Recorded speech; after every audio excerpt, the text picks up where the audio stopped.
It is now my pleasure to give the floor to Anton Ronholm from Finland. As you know, Finland holds the rotating chairmanship of the European Union. Anton, you have the floor.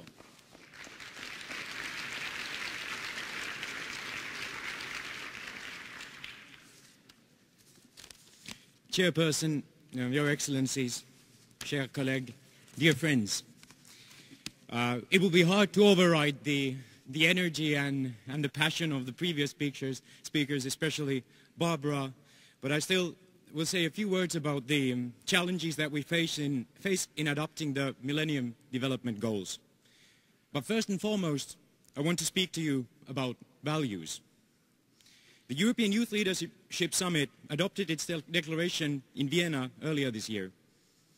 In order to achieve the MDGs, we have to address questions of youth employment, education, raise the level of official development aid, and nonetheless monitor the implementation of the commitments made, just to mention a few of the areas addressed. According to the IMF economic outlook, the mere halving of the youth unemployment would increase the GDP, for example, in sub-Saharan Africa from 12 to 20%. Halving it in the world would increase the global GDP by 4 to 7%. That is a lot. In order to ensure that the youth of tomorrow is able to get work, education is needed. Apprentice learning, encouraging entrepreneurship, or a platform provided by the government on the internet to help youth to choose their future occupation, just to mention a few of the possibilities.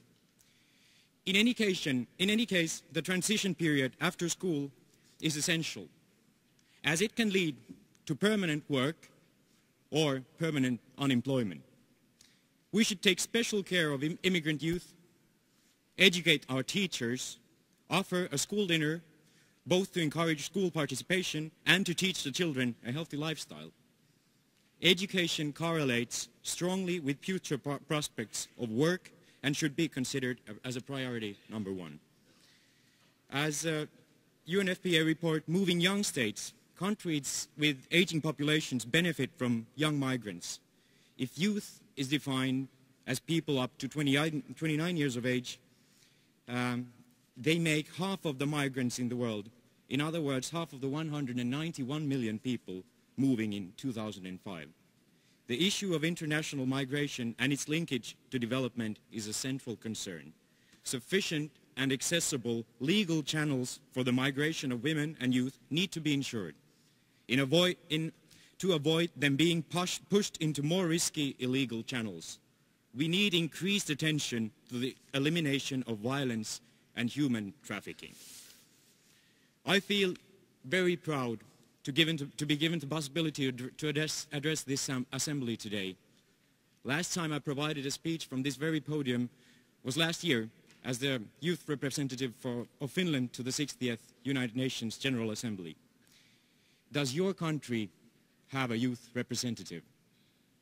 The possibility for youth to participate in decision-making is crucial, and the only ones to really advocate youth participation are the young people themselves.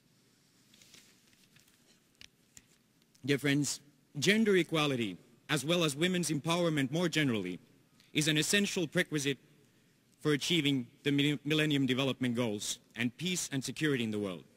Discriminatory practices, traditional and stereotyped attitudes have not changed at the pace in which the economical globalization has changed the world. When addressing this gap between attitudes and economical reality, we should pay special attention to the eradication of violence against women and girls, to education, and the need to involve men and boys in the implementation of our commitments. There is growing evidence that the greater involvement of women in the labor market, business and politics is also associated with lower levels of corruption and better governance.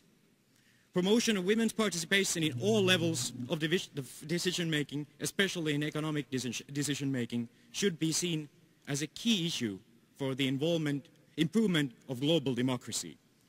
A large body of evidence from a range of countries indicates that gender inequalities undermine the effectiveness of development policies in fundamental ways. No community, no nation or a country can afford to waste the immense talent of women or any other group in its society. My country, Finland, is a country which received financial assistance from the United Nations as late as in the 1950s. A country where agriculture was the main employer at that time, and a country very much affected by the Second World War. At the moment, we enjoy the position of being one of the most affluent countries in the world, and we can be found on the top of the competitiveness comparisons. What happened in 50 years? The story of the country where I come from is a story of the power of equality. It's the story of the first female president in Finland, Ms. Tarja Halonen, still holding office.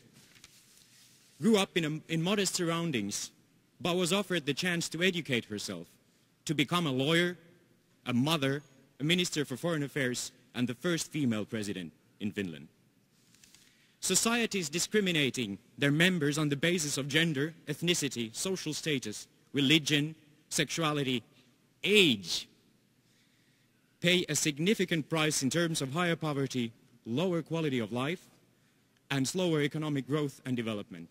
The costs of gender equality are particularly significant in low-income countries, affecting mostly the poorest. For my country, enhancing gender equality, providing free education, and as small things such as free school meals have been of crucial importance. I thank the Office for Sports and Development for showing an excellent example by inviting both a young woman and a man from each country. And on top of thanks to the Secretary General and Director Dibble Diallo, I would give a warm applause to all the volunteers that have made this Congress, this Assembly possible.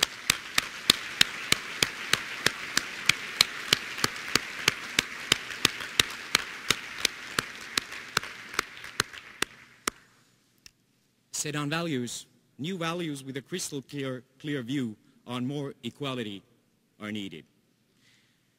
Dear friends, I believe that the Youth Leadership Summit will further educate us youth leaders on the MDGs and inspire our work towards achievement of the goals through improving standards and empowering our local communities.